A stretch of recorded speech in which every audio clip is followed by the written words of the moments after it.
Healing is actually not much different from repairing or tuning a car. For the car to run smoothly, we need to understand how it operates. Similarly, navigating life smoothly requires us to understand how our mind, our brain, and the body function. And just as we use different tools to tune a car, we can leverage various healing techniques to facilitate the healing process, such as journaling, meditation, eye movement, or others. So when we're dealing with emotions, we can leverage those tools. So taking anxiety as an example, the first step in healing is awareness, recognizing the emotion, recognizing what's going on, right? You might realize, I don't want to feel anxious anymore. I don't want to be in certain condition. And journaling or mindfulness help us recognizing our emotional state and thought patterns.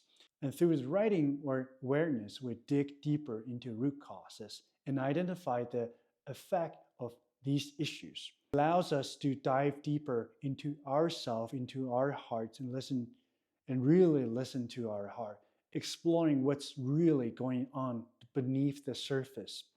However, sometimes awareness alone can only take you so far.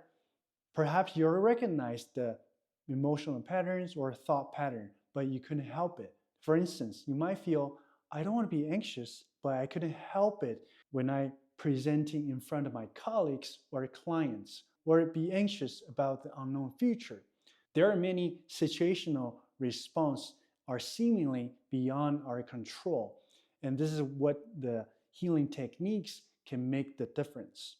So taking eye movement as an example, which is derived from EMDR, have been highly effective in treating PTSD and helping people process traumatic events and painful memories. And while emotion like anxiety, anger, or depression may seem completely different from the overwhelming fear response or traumatic response, but at the core, they are all emotions. They are all emotional response, physical response. An overwhelming emotions response, in essence, overly anxious, rage, those are overwhelming emotional responses or emotional reactivity, overreaction. So the beauty of eye movement is actually helping you significantly reduce the intensity of these emotions, alleviating your emotions, help calming the mind so we can think logically and more clarity rather than being consumed by the emotions. For many people who experience eye movement, they notice like once the intensity of the emotions reduced, alleviate, you might realize, oh, you have been misled and tricked by your own brain. It's not you want to be anxious, it's not you want to be fearful, but your biological mechanisms are overpowering your will. They're behaving beyond your control. It's not you want to be behaving like that, but your brain having those kind of algorithm or whatever mechanism pushing those behaviors.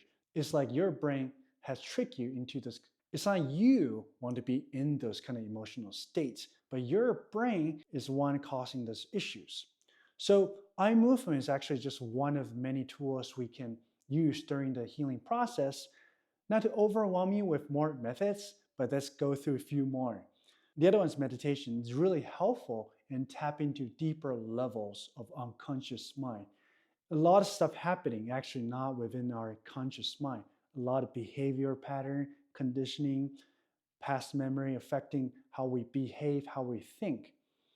So meditation really helps us dive deeper and connecting to our deeper self and uncover those hidden factors affecting our emotion or behavior or thought patterns. And those emotions could tie to your childhood experience, upbringing, societal conditioning, personality traits, or past experiences. Hypnosis is another powerful tool we often use. It works by reprogramming the brain, helping us break free from undesirable patterns or habits. So we might stuck within a particular state of mind or mindset. For example, some people might feeling never loved because of their upbringing. There's always something empty, feeling unloved. Through hypnosis, we can actually smooth out those feelings and fulfill those unloved feelings by feeling the love. Once people release this pain, they're able to feel love, then they're able to change the thinking pattern. And as we all know, there's deep connection between our mind and body. Our mental state affects our physiological state greatly. And vice versa, our physical condition can directly impact our mood. But we often putting low emphasis on those connections. That's why a technique like Qi and energy work is very important to establish the mind-body connection and effectively restoring the balance between the mind and the body and facilitate the healing process.